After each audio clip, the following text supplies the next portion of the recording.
Welcome to this complete beginner's guide on the SAP Purchase Requisition to Purchase Order process. Today we will walk through the entire Materials Management procurement cycle step by step. You will learn how a simple internal request turns into a formal purchase order, how approvals work, how vendors are selected, and how goods and invoices are processed. This video is designed especially for beginners who want a clear and practical understanding of the end-to-end procurement flow in SAP.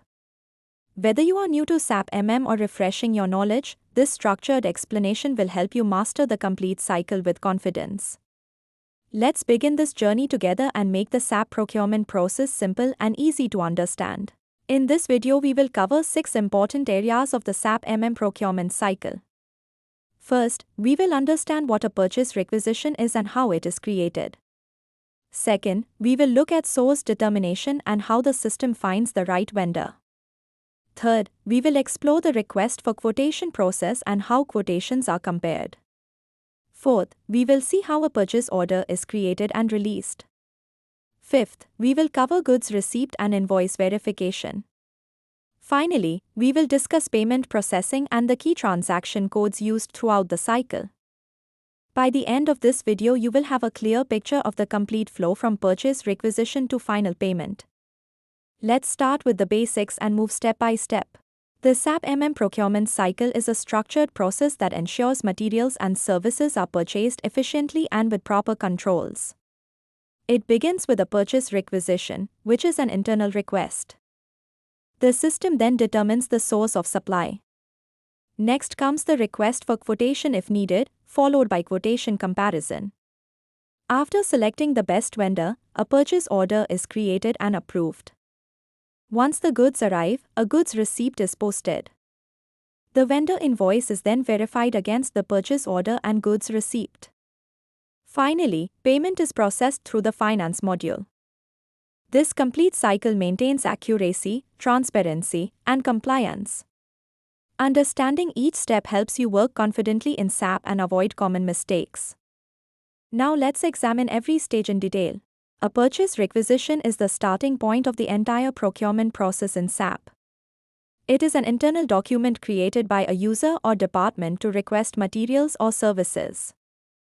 The requisition contains important details such as material number, quantity, delivery date, and plant. It does not create any commitment with the vendor yet. It simply informs the purchasing department about the requirement. Purchase requisitions can be created manually using Transaction MI51N or generated automatically from other processes like Material Requirements Planning. Once created, the requisition may go through an approval process based on value or item type. Understanding the purpose of a purchase requisition is essential because every subsequent step depends on this initial document. Let's now see how to create one. To create a purchase requisition in SAP, use transaction code MI51N. On the screen, enter the material number, required quantity, delivery date, and plant. You can also add account assignment if needed, such as cost center or project. After filling the necessary fields, click the Save button.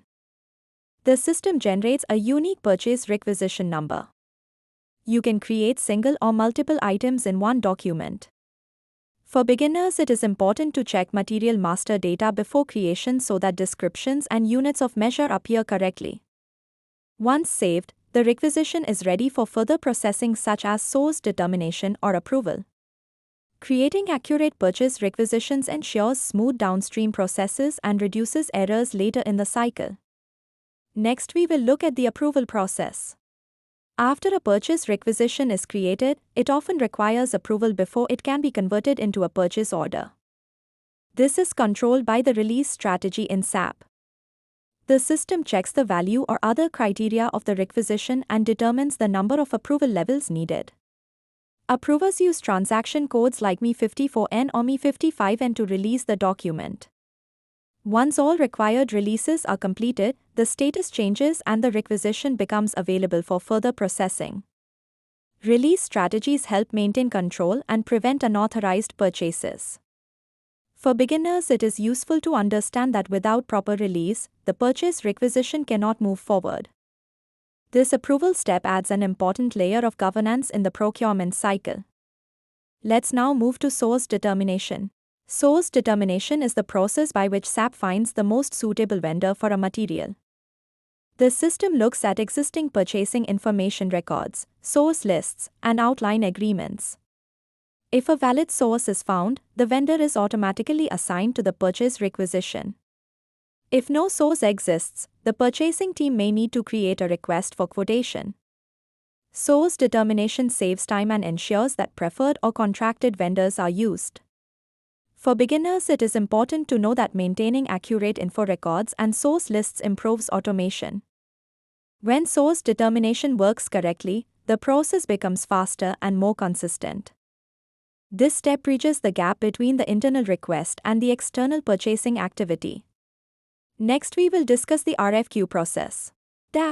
When no fixed source of supply is available, the purchasing department creates a request for quotation. Using Transaction Me41, the buyer sends the RFQ to one or more vendors inviting them to submit their prices and terms.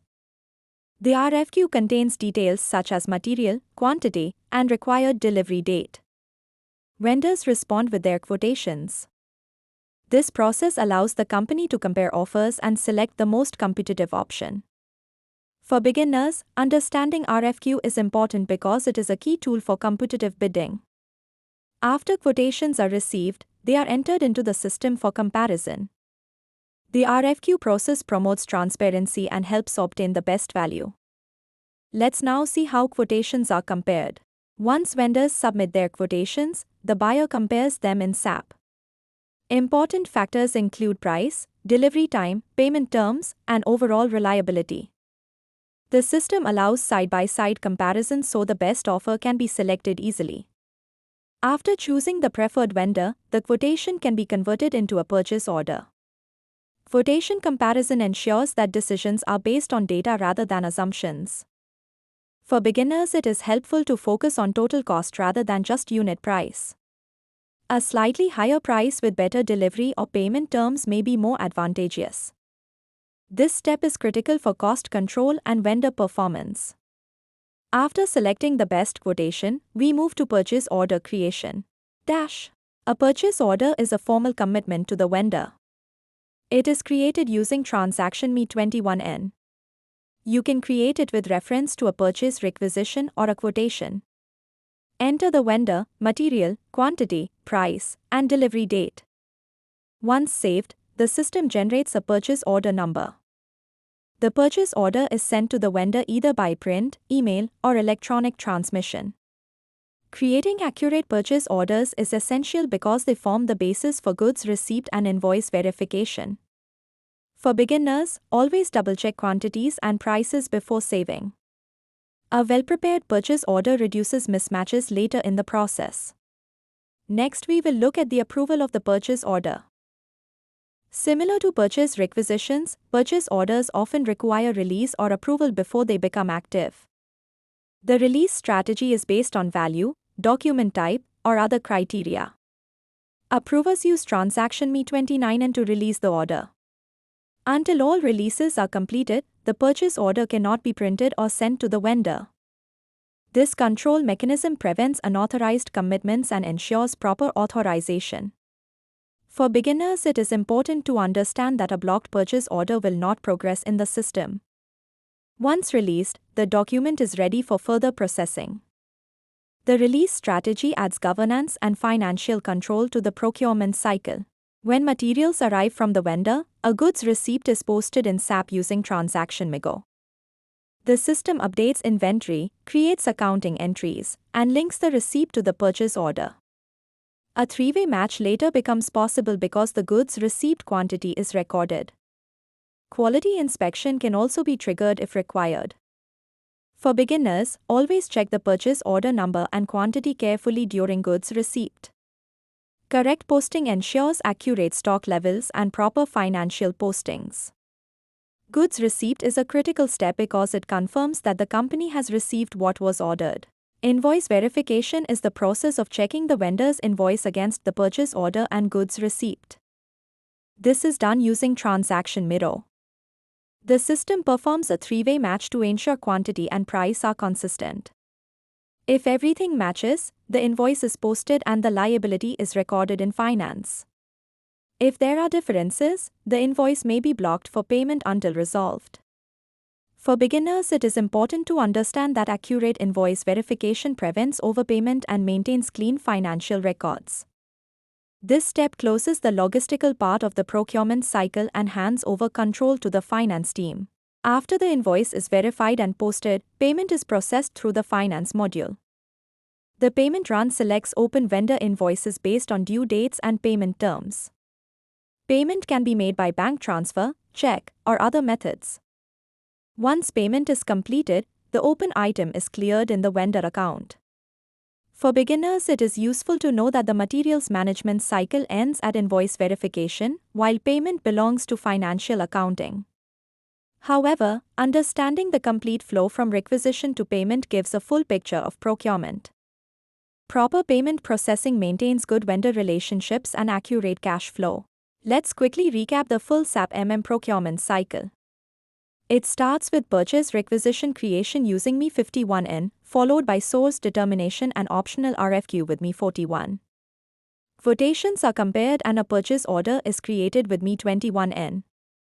After release, goods are received using MIGO and the invoice is verified with MIRO. Finally, payment is processed in finance. Key transaction codes to remember are MI51N, MI41, MI21N, MIGO, and MIRO. Mastering these steps and codes will help you handle day-to-day procurement activities confidently. This structured process ensures control, accuracy, and efficiency in every purchase. You now have a clear understanding of the complete journey from purchase requisition to order. Thank you for watching this complete guide on the SAP purchase requisition to purchase order process. I hope the explanation of the full MM procurement cycle was clear and useful for beginners. If you found this video helpful, please give it a like and share it with others who are learning SAP. Subscribe to the channel and turn on the notification bell so you never miss new tutorials. Feel free to leave your questions in the comments and I will be happy to answer them. Your support helps create more practical SAP content. Keep practicing the steps we covered today and you will become more confident in handling procurement processes. See you in the next video.